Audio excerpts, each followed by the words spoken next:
Alhamdulillah, salatu wassalamu ala rasulillah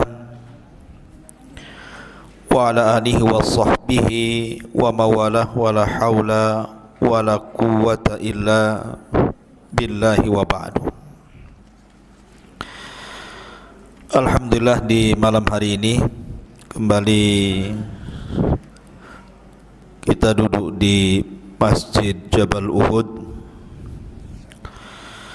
Dan tema di malam hari ini kita akan membahas kembali tentang a'immatud dunya minal muhaddithin, imam-imam dunia dari kalangan ahli hadis.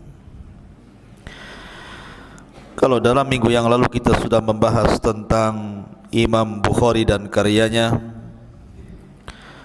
kemudian juga sekilas Imam Muslim dan karyanya, kemudian Abi Dawud dan karyanya, maka malam ini kita akan membahas Al-Imam An-Nasa'i rahimahullahu ta'ala. Siapa Imam Nasa'i? Bagaimana belajarnya? Siapa guru-gurunya? Siapa murid-muridnya? Bagaimana rihlahnya, ujian ketika menuntut ilmu, dan karya besarnya sampai kepada wafatnya. InsyaAllah 1 jam ke depan kita akan membahas siapa sosok Al-Imam An-Nasa'i rahimahullahu ta'ala. Al-Imam An-Nasa'i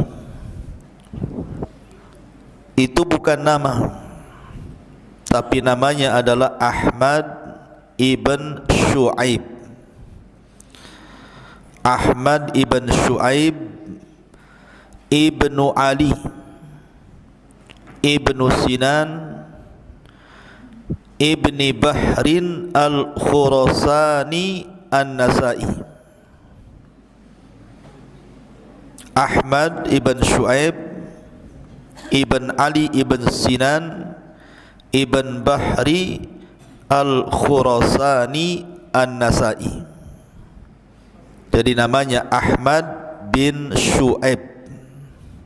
Itulah nama Imam Nasa'i.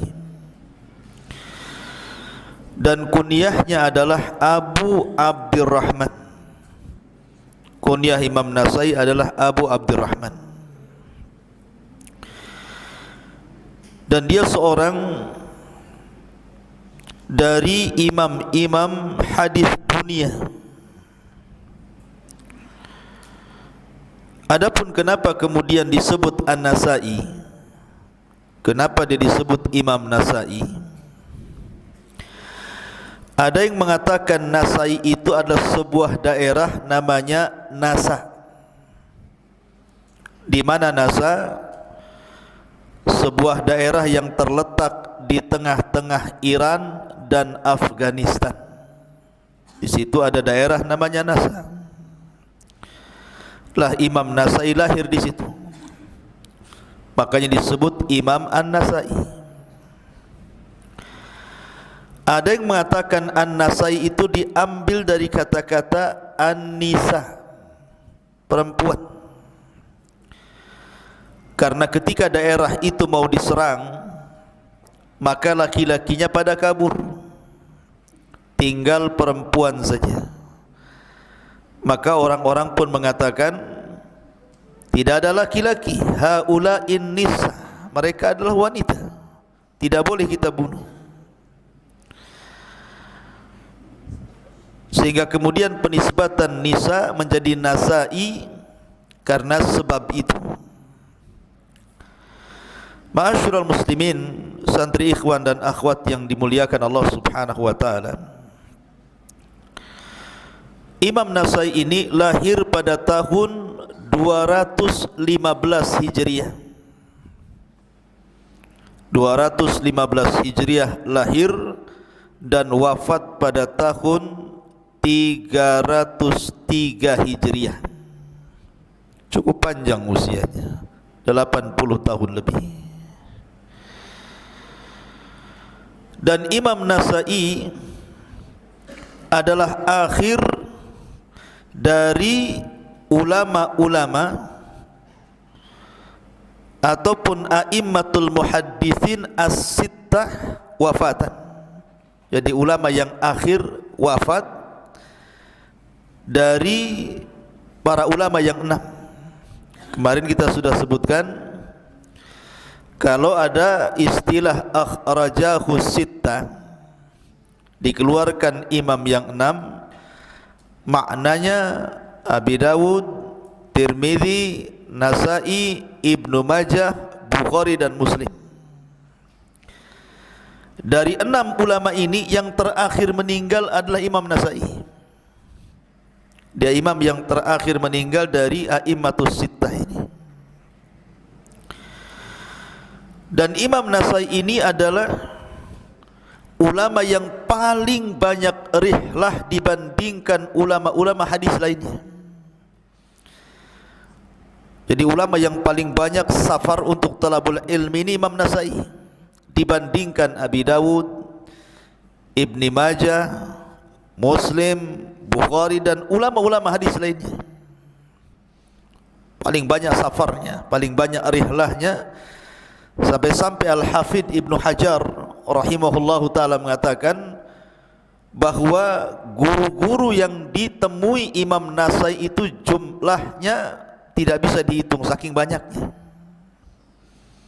Karena Imam Nasa'i ini rajin safar ke beberapa daerah dan negara untuk talabatul ilmi. Lah Imam Nasa'i sendiri, beliau adalah orang yang paling tinggi secara isnad hadisnya di zamannya. Jadi dia orang yang paling tinggi isnadnya dalam masalah hadis yang sampai kepada Rasul, sehingga ketika itu banyak manusia dari penjuru dunia berguru kepada Imam Nasa'i. Memang Imam Nasa'i ulama dunia, ulama yang luar biasa.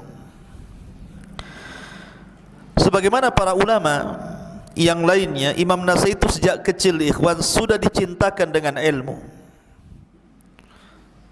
terutama ilmu Al-Quran dan juga ilmu hadis Nabi SAW. Karena nanti Imam Nasa'i setelah dia jadi ulama besar mengumpulkan dua ilmu ini. Dia pakar di bidang Al-Quran sampai banyak karyanya, sampai punya karya tafsir dan qiraah. Jadi pakar dalam qiraah, dan juga dia pakar dalam riwayat, dalam hadis. Jadi menggabungkan dua ilmu itu, ilmu qiraah dan ilmu hadis. Itulah Imam Nasa'i rahimahullahu ta'ala. Lah Imam Nasa'i ini awal mula dia rihlah mencari ilmu, maksudnya safar meninggalkan daerahnya itu ketika usia 15 tahun. Ketika usia 15 tahun mulai dia berangkat. Bayangkan 15 tahun, usia antum 15 tahun. Tetapi 15 tahunnya Imam Nasa'i bagi Imam Nasa'i adalah sebuah umur yang cukup untuk talabul ilmi, meninggalkan daerahnya, dan guru yang pertama kali yang mengajarkan beliau ilmu hadis adalah Qutaibah ibn Sa'id. Qutaibah ibn Sa'id dialah yang kemudian Imam Nasa'i menetap di markasnya selama 1 tahun 2 bulan. Belajar kepada guru pertama namanya Qutaibah Ibn Sa'id, seorang alim hafid dunia muhaddisin.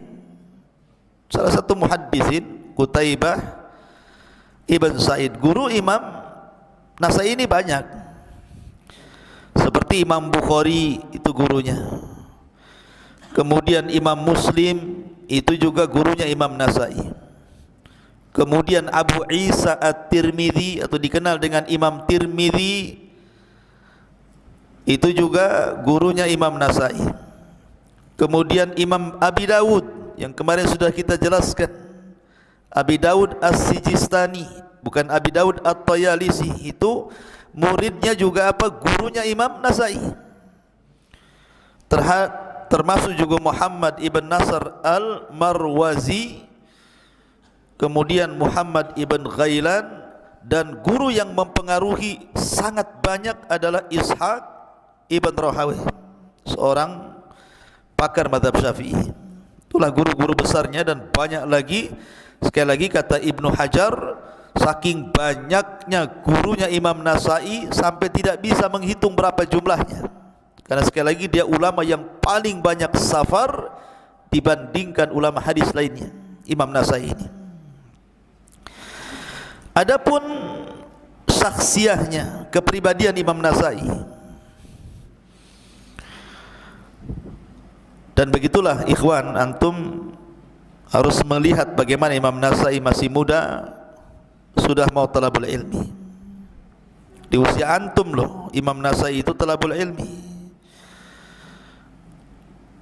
Makanya kenapa kemudian para ulama memuji para ulama dulu itu, karena memang dari kecil mereka sudah dicintakan ilmu.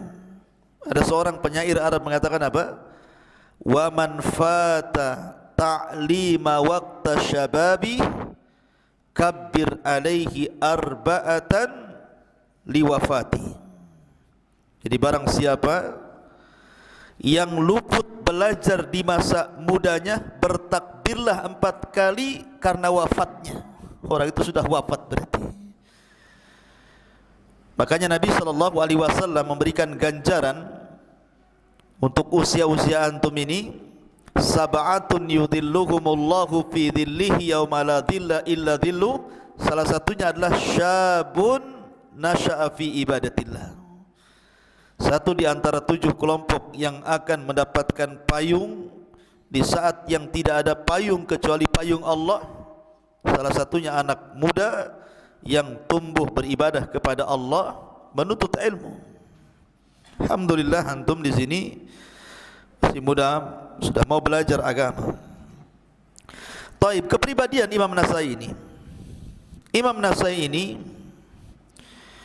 setelah dia rihlah ke beberapa negara, dia rihlah ke Hijaz. Hijaz itu Mekah dan Madinah.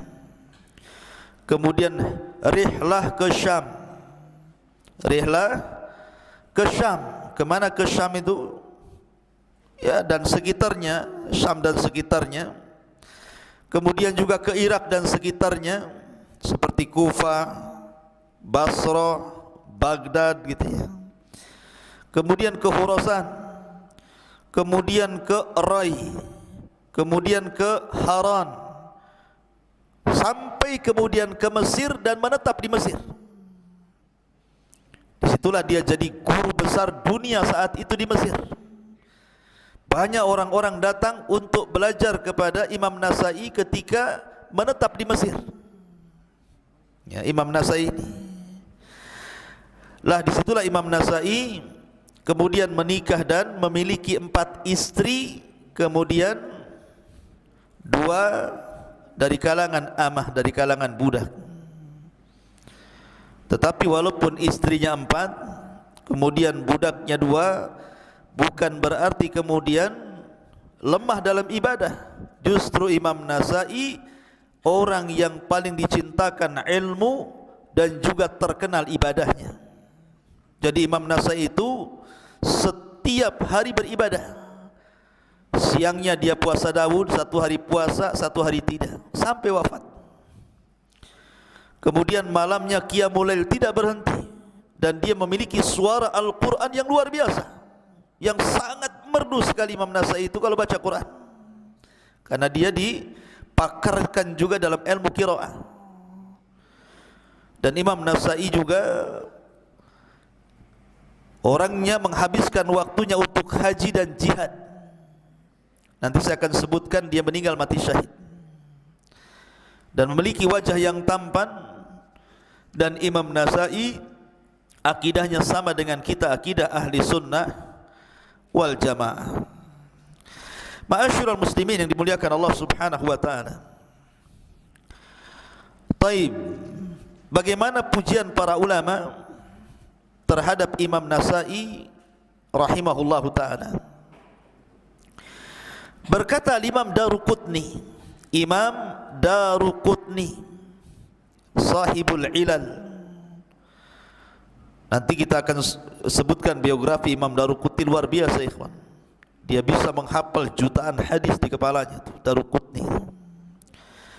Kata Daruqutni, Abu Abdurrahman An-Nasa'i muqaddamun ala kulli man yudhkar bihadal ilmi min ahli asri.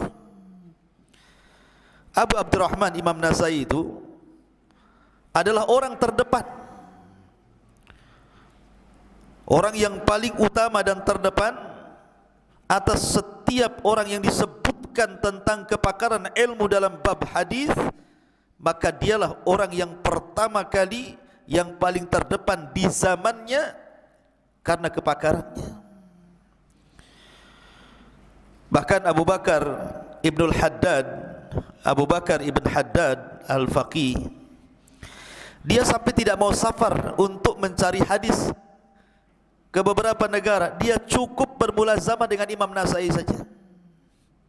Abu Bakar Ibn Haddad, dia tidak tertarik untuk safar ke negeri-negeri seperti ulama hadis yang lainnya. Karena dia seorang muhaddits, hafidz juga, Abu Bakar Al-Haddad ini. Tetapi dia tahu bagaimana Imam Nasa'i itu kecerdasannya dan ilmunya. Makanya dia tidak safar ke sana kemari, bermulazamah saja dengan Imam Nasa'i. Sampai dia mengatakan, "Raditu bin Nasa'i hujjatan baini wa bainallahi azza wa jalla." Aku reda dengan Imam Nasa'i walaupun aku tidak belajar ke sana kemari, hanya belajar dengan beliau. Aku reda dengan Nasa'i sebagai hujjah antara diriku dan Allah Subhanahu wa taala. Ma'asyiral muslimin yang dimuliakan Allah Azza wa Jalla. Kemudian juga Imam Tahawi mengatakan Abu Abdurrahman An-Nasa'i imamun min a'immatil muslimin. Abu Abdurrahman An-Nasa'i adalah imam dari imam-imamnya kaum muslimin. Kemudian juga berkata ulama yang lainnya, Al-Imam Ibnu Athir, Imam Ibnu Athir, dia mengatakan bahwa Imam Nasa'i adalah An-Nasa'iyu min a'immatil hadithi wal fiqhi syafi'i. Sesungguhnya Imam Nasa'i itu, kata Imam Ibnu Athir dalam Jami'ul Usul, adalah dari ulama-ulama hadis dan juga orang yang paling membidangi fikih Syafi'i. Itulah ulama ahli sunnah wal jamaah, Al-Imam Abi Abdurrahman Ahmad ibn Shu'aib, atau dikenal dengan Al-Imam An-Nasa'i rahimahullahu ta'ala. Taib, sekali lagi saya ulangi bahwa Imam Nasa'i mengumpulkan dua ilmunya. Itulah kelebihan Imam Nasa'i dibandingkan ulama yang lainnya, dibandingkan Abi Dawud, Tirmidzi, Bukhari, Muslim gitu ya. Kalau mereka itu kan membidangi satu ilmu saja, ilmu hadis. Tapi Imam Nasa'i dua, satu ilmu qiraah dan yang kedua ilmu di bidang hadis dan ilalnya. Kemudian ikhwatu fillah muliakan Allah Azza wa Jal, Imam Nasa'i rahimahullahu ta'ala tadi sudah disebutkan di antara guru-gurunya Qutaibah ibn Sa'id, Bukhari, Muslim, Abu Isa, Tirmidzi, Abi Dawud, Muhammad ibn Nasir Al-Marwazi. Dia pun punya murid-murid yang luar biasa. Di antara muridnya adalah Imam At-Tabrani. Imam At-Tabrani, imam yang sangat luar biasa. Imam Tabrani ma'ruf, rawahu Tabrani. Sampai-sampai ada kisah Imam Tabrani ini ikhwan berdebat dengan Abu Bakar Al-Ji'abi. Jadi suatu ketika Imam At-Tabrani berdebat dengan siapa? Abu Bakar Al-Ji'abi di hadapan seorang wazir, seorang menteri, Ibnul Amid. Debat, sengit debatnya. Imam Tabrani dilebihkan hafalannya, tapi Abu Bakar Al-Ji'abi dilebihkan kecerdasannya. Abu Bakar Al-Ji'abi dilebihkan kecerdasannya. Kenapa mic-nya dikecilkan gini? Ya. Jadi siapa yang ngecilkan mic ini? Berat jadinya. Dikecilkan ya. Ada yang main mic ya? Hah?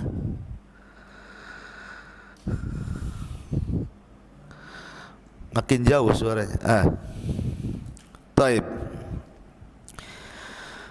Jadi saya ulangi, At-Tabrani ini berdebat dengan seorang alim namanya Abu Bakar Al-Ji'abi. Kalau Abu Bakar Al-Ji'abi ini dilebihkan kecerdasannya, tapi kalau Al-Imam At-Tabrani ini dilebihkan dari hafalannya. Kuat hafalan Imam Tabrani ini.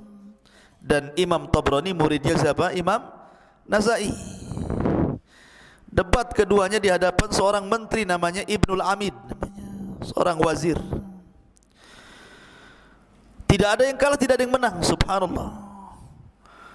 Imam Tabrani ngomong begini, Ji'abi ngomong begitu, tidak ada yang kalah, tidak ada yang menang.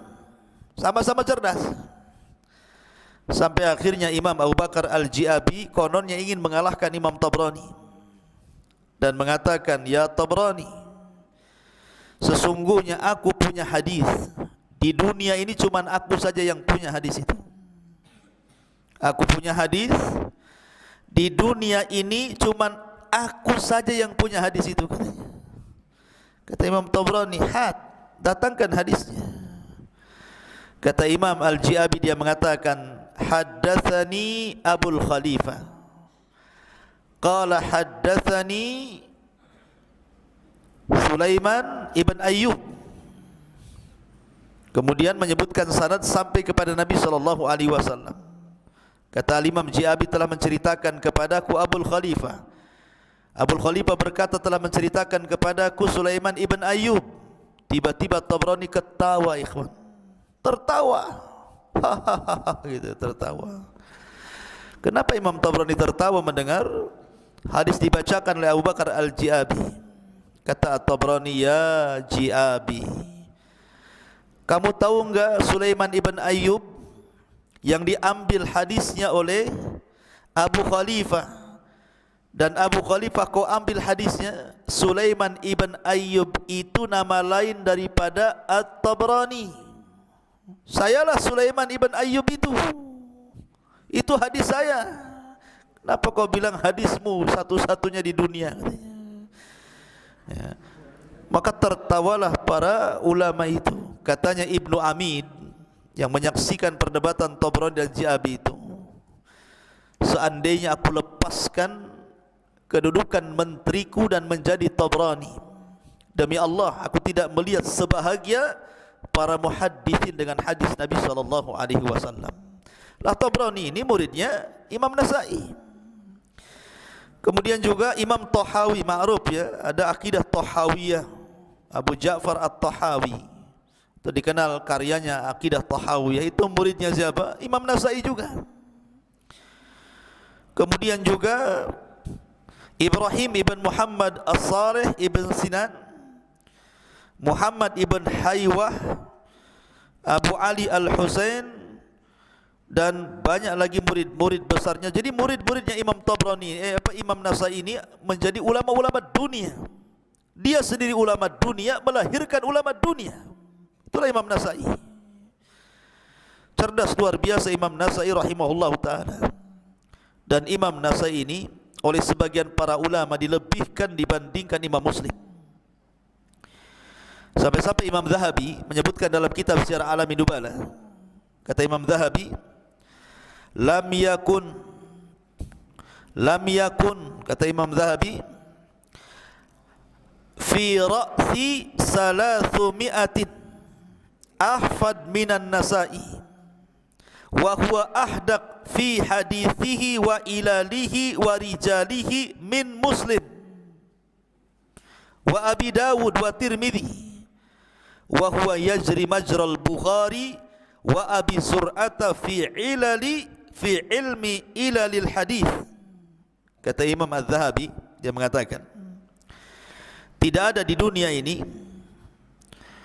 dari kurun setelah 300 yang lebih hafal, yang kuat hafalannya dibandingkan Imam Nasai.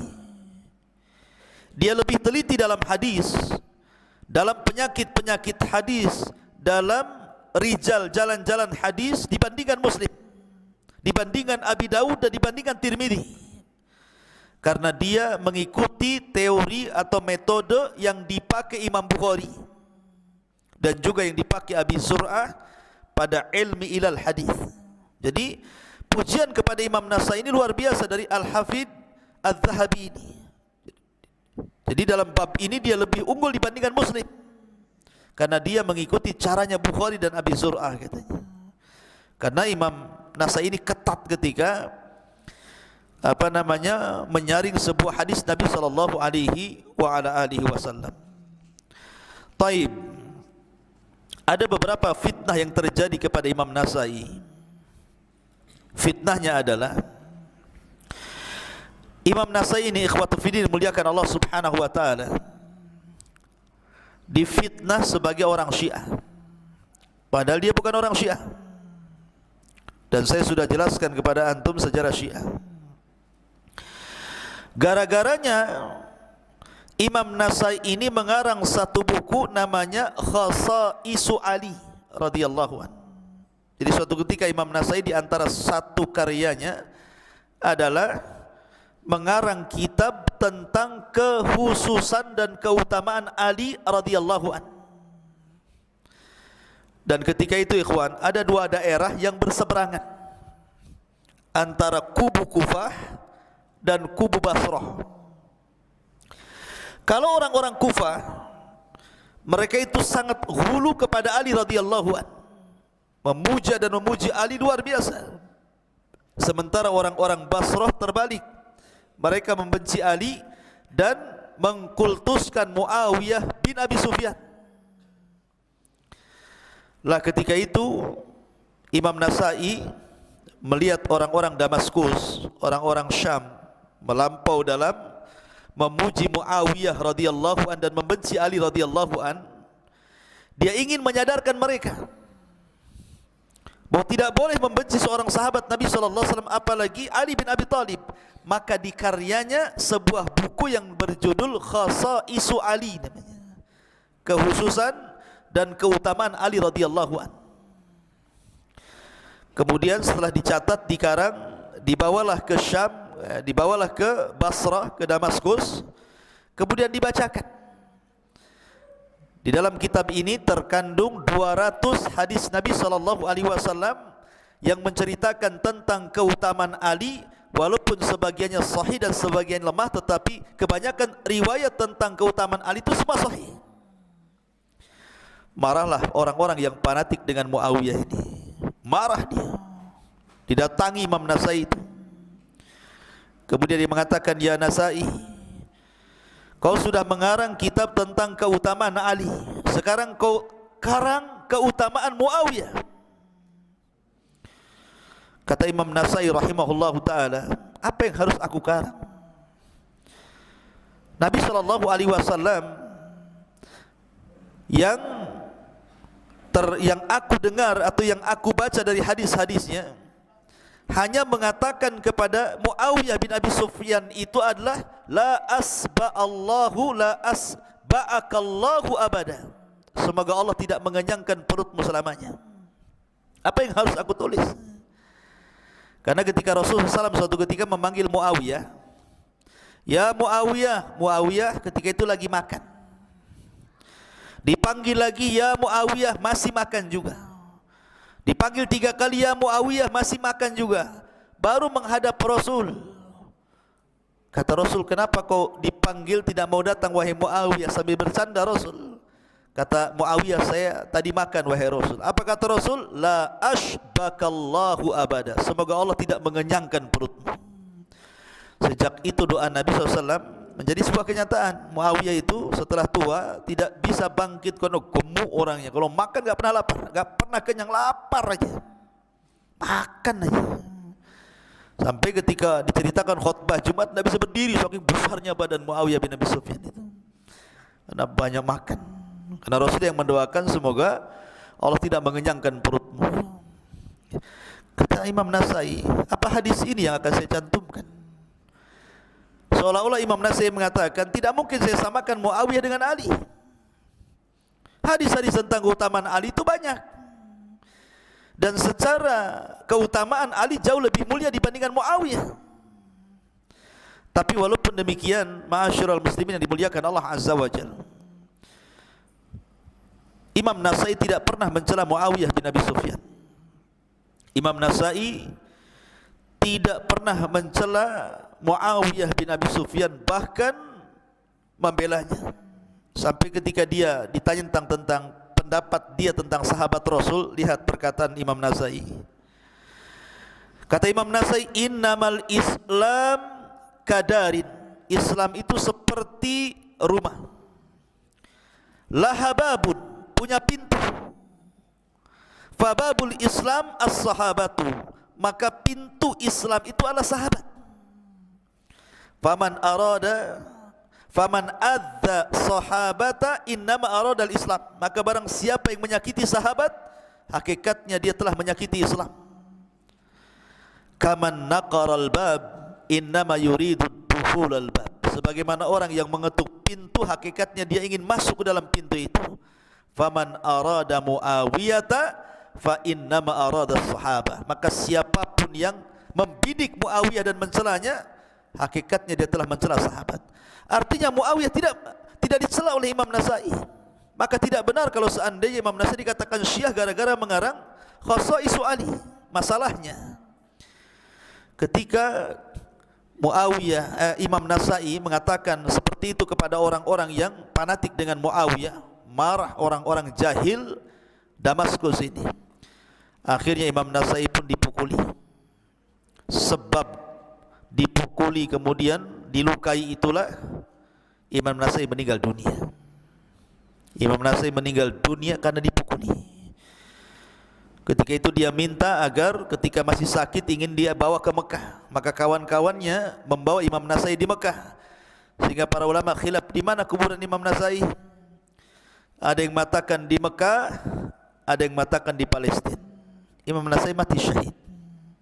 Dia bukan seorang Syiah, dia ahli sunnah wal jamaah.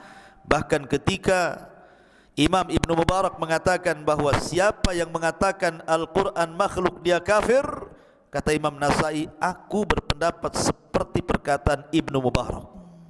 Ya. Artinya akidahnya adalah ahli sunnah wal jamaah. Tapi itu di antara sedikit biografi Imam Nasai rahimahullah ta'ala. Kita masuk pada karyanya. Karya besar Imam Nasai rahimahullah ta'ala, Sunan An-Nasai. Imam Nasai ini banyak mengarang buku.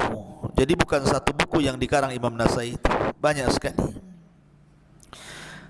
Ya, ada Kitabul Ilmi, ada Kitabul Aghrab, ada Fadailul Quran, ada kitab tafsir, ada Isyratun Nisa, ada Al-Imamatu wal Jamaah, ada Kitabul Jum'ah, ada Ad-Du'afa wal Matrukin, ada Kitabul Manasik, Fadailus Sahabah, Khasaisu Ali, dan banyak kitabnya. Tapi saya tidak hendak menceritakan kitab-kitab ini. Yang ingin saya ceritakan adalah kitab fenomenal beliau, Sunan An-Nasai. Jadi Imam Nasai itu mengarang Sunan itu dua kali. Pertama namanya Sunan Al-Kubra Lin-Nasai. Sunan Al-Kubra Lin-Nasai. La Sunan Al-Kubra milik Imam Nasai rahimahullahu ta'ala ini kemudian disaring lagi oleh Imam Nasai menjadi Sunan Sughra. Kalau Kubra kan besar, kalau Sughra itu kecil. Jadi dirampingkan lagi kitabnya. Kenapa dirampingkan? Karena awalnya kan Sunan Kubra, besar tuh kitabnya. Kemudian dirampingkan menjadi Sunan Sughra, atau dikenal dengan Al-Mujtaba. Al-Mujtaba kitabnya itu. Karena ketika itu dalam Sunan Kubra, dalam kitab Sunan Kubra itu banyak sekali hadis-hadis yang lemah yang dicantumkan Imam Nasai di situ. Jadi selain daripada hadis yang sahih, juga hadis-hadis yang lemah juga dicantumkan di dalam kitabnya itu. Maka akhirnya kemudian murid-muridnya meminta kepada Imam Nasai untuk menyaring kembali, mengeluarkan hadis-hadis yang sahih, kemudian dikumpulkan secara tersendiri. Akhirnya kemudian oleh Imam Nasai dikumpulkanlah, disaringlah kembali Sunan Kubra itu menjadi satu kitab kecil, ya, yang lebih kecil dibandingkan Sunan Kubra, namanya Al-Mujtaba atau dikenal dengan Sunan As-Sughra. Inilah yang dimaksud Imam Nasai ataupun para muhadditsin apabila menyebut kalimat rawahun Nasai, hadis ini diriwayatkan Imam Nasai, maksudnya hadis itu yang tertera dalam kitabnya Al-Mujtaba atau dikenal dengan Sunanu Sughra. Paham ya? Ya, jadi kalau diriwayatkan Imam Nasai maksudnya bukan pada Sunan Kubronya, tetapi Sunan Sughronya, atau kata lain namanya Al-Mujtaba. Ya. Taib, ma'asyiral muslimin, santri ikhwan dan akhwat yang dimuliakan Allah Azza wa Jalla, dalam Sunan Kubra jumlah hadis yang dicantumkan itu 10.770 hadis. 10.770 hadis ini yang tercantum dalam kitabnya Sunan Kubra lin Nasai. Kemudian dari 10.770 hadis itu disaring, dikeluarkan dari Sunan Kubra, kemudian dijadikan satu dalam Sunan Sughra, jumlahnya 5.775 hadis, separohnya. Saya ulangi, kalau di dalam Sunan Kubra jumlah hadisnya 10.770 hadis.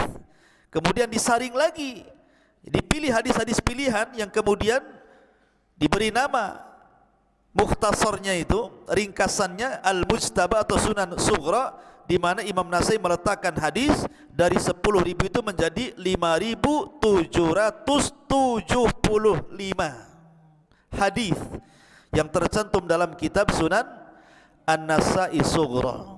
Itu yang kemudian kita kenal dengan istilah Sunan Nasai. Jadi kalau ada istilah Sunan Nasai, berarti diisyaratkan kepada Sunan Nasai yang kecil, atau dengan kata lain Al-Mujtaba nama kitabnya itu. Itu yang banyak disyarah para ulama.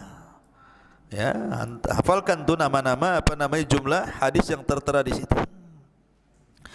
Taib, ma'asyiral muslimin, para santri ikhwan dan akhwat yang dimuliakan Allah Azza wa Jalla. Adapun yang membedakan Imam Nasai dalam kitab sunannya dengan sunan-sunan lainnya seperti Sunan Abi Dawud, Tirmidzi dan Nasai, apa sih keunggulan sunannya Imam Nasai dibandingkan sunan-sunan lainnya? Yang pertama, bahwa Imam Nasai ini, dia ketika mengarang kitab Sunan Nasai jara majral Bukhari. Jadi susunannya seperti Imam Bukhari ketika mengarang kitab Sahih Bukhari, di mana dibuat semacam tabwib, ada bab ini, bab itu, bab ini, bab itu, kemudian setelah itu ditaklik sedikit. Begitulah Sahih Bukhari. Maka Sunan Nasai itu cara tartibnya mengikuti Bukhari, berbeda dengan Sunan Tirmidzi dan yang lainnya. Yang kedua, iltazama ala tariqati Muslim. Kemudian yang kedua, satu sisi dia dalam segi tabwib ikut Bukhari, tetapi dari satu sisi dia ikut Muslim, karena satu tidak pernah memutus hadis. Kalau Imam Bukhari kan kodong hadisnya panjang, kemudian dipotong-potong. Lah potongannya itu dibuat bab ini kasih potongannya, bab ini kasih potongannya, bab ini kasih potongannya. Kalau Imam Nasai tidak dipotong hadisnya, lengkap seperti Sahih Muslim. Dari awal sampai akhir hadis ya ngeplak begitu maksudnya. Ya. Dan tidak ada riwayat bil makna, riwayat dengan makna. Ya. Kemudian yang ketiga, Imam Nasai itu karena ulama menganggap bahwa kitab Sunan Nasai itu sebagai kitab ilal. Apa itu ilal? Yang menjelaskan penyakit hadis, sehingga bisa diketahui hadis ini sahih atau tidak. Lah Imam Nasai ini disebut juga kitab sunannya sebagai kitab ilal karena dia sebutkan di dalam kitabnya apabila menyebutkan satu redaksi hadis, terkadang kalau hadis ini cacat, ada penyakitnya, disebutkan hadzal hadis ma'lul, hadis ini ada masalah. Jadi itulah keunggulan Al-Imam An-Nasai rahimahullahu ta'ala dibandingkan yang lainnya. Dan Imam Nasai ini saking memperhatikan soal cacat dan tidaknya sebuah hadis, sampai-sampai dia tidak mempedulikan tentang masalah ulul isnad. Maksud ulul isnad itu isnad yang paling dekat dengan Rasul. Itu kan orang dulu bangga tuh. Makanya ada ulama pengeluar hadis itu antara dia dengan Rasul cuma 2 orang. Ya. Seperti Imam Malik. Antara Imam Malik dengan Rasul itu terlangkah 2 orang. Kemudian juga ada namanya riwayat thulathiyat, namanya sudah disebutkan. Antara dia dengan Rasul itu 3 orang saja. Dan itu ada di 3 tempat hadis-hadisnya. Pertama Imam Ahmad dalam musnadnya, yang kedua Imam Bukhari dalam sahihnya, yang ketiga Ibnu Majah dalam Sunan Ibnu Majah. Nanti kita akan sebutkan biografinya. Tetapi paling kecil Imam Nasai adalah rubaiyat, antara dia dengan Rasul itu 4 orang. Ya, antara dia dengan Rasul paling tinggi antara dia dengan Rasul 4 orang, dan yang paling rendah antara dia dengan Rasul itu sampai 10 orang. Karena Imam Nasai itu memang mementingkan soal ilal hadis dia, bukan soal ulul isnad. Ya. Ma'asyiral muslimin yang dimuliakan Allah Azza wa Jalla. Tetapi para ulama mengakui bahwa hadis-hadis yang dicantumkan di dalam Sunan An-Nasai Al-Mujtaba itu kebanyakan sahih, sedikit sekali yang lemah. Kebanyakan sahih, sedikit sekali yang lemah. Makanya Imam Nasai itu dijadikan oleh para ulama sebagai peringkat keempat dalam urutan kitab-kitab induk hadis. Pertama Bukhari, kedua Muslim, ketiga Abi Dawud, keempat Nasai. Walaupun ada yang mengatakan Tirmidzi, tapi dia dijadikan nomor 4 dari kitab induk hadis yang dijadikan rujukan kita kaum muslimin kepada sumber hadis Nabi sallallahu alaihi wa ala alihi wasallam. Ma'asyiral muslimin yang dimuliakan Allah Azza wa Jalla. Kemudian juga i'tina para ulama, bagaimana perhatian para ulama kepada kitabnya Imam Nasai. Luar biasa, banyak orang yang mensyarah kitab Imam Nasai, Sunan Nasai ini.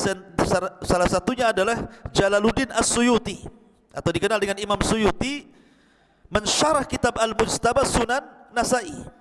Namanya Zahru Rabba Alal Mujtaba. Kemudian juga syarah Sunan An-Nasai namanya Dakhiratul Uqba fi Syarhil Mujtaba, yang dikarang Muhammad Ali Ibn Adam Ibn Musa Al-Ityubi Al-Wawi.